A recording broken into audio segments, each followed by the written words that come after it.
सुनो ननदी के भैया ननदिया नाही बोलाई बहो। सुनो ननदी के भैया ननदिया नाही बोलाई बहो।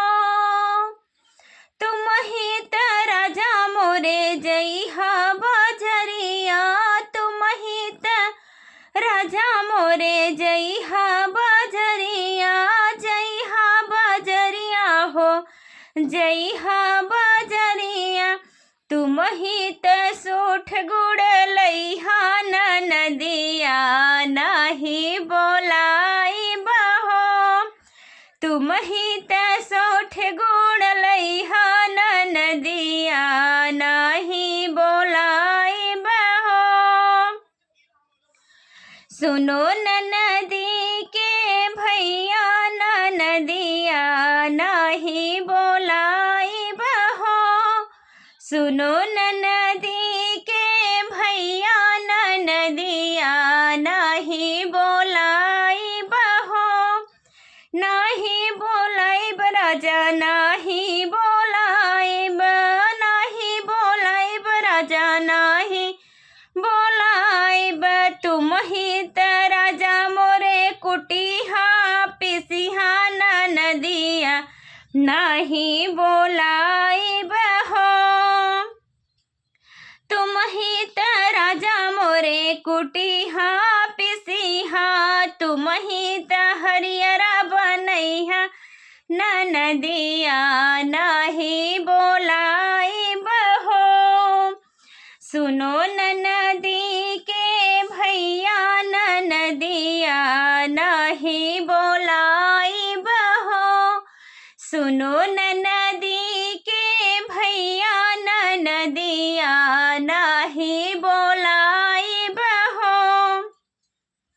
नाही बोलाइब राजा नाही बोलाइब। सुनो ननदी के भैया ननदिया नहीं बोलाइब हो।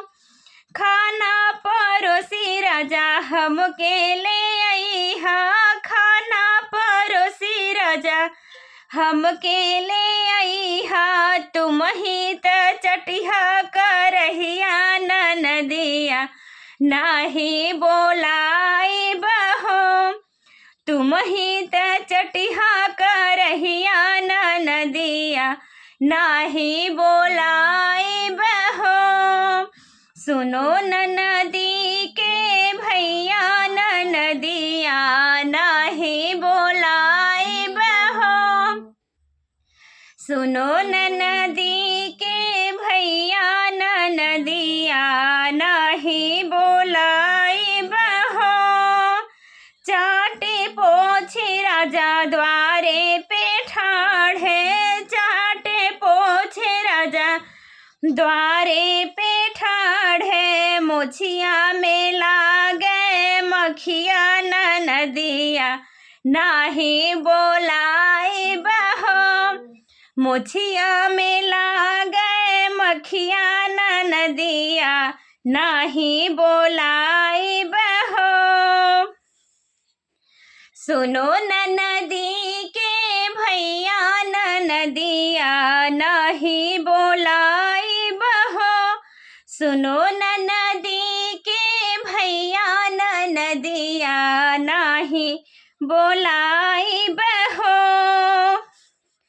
हम ही त मोरे राजा सोहर गायब, हम ही त मोरे राजा सोहर गायब। तू ही त ढोलक बजैहा ननदिया नहीं बोलाइब हो। तुम ही त ढोलक बजैहा ननदिया नहीं बोलाइब हो। सुनो ननदी के भैया ननदिया नहीं बोलाइब हो। सुनो ननदी के भैया ननदिया नहीं बोलाइब हो। नाही बोलाइब राजा नाही बोलाइब, नाही राजा नाही बोलाए, सुनो ननदी के भैया ननदिया नहीं बोलाए बहो। तो ये गीत आप सभी को कैसा लगा प्लीज़ कमेंट बॉक्स में ज़रूर बताइएगा। आप सभी लोग से जय माता दी, हर हर महादेव, जय श्री कृष्णा, राधे राधे।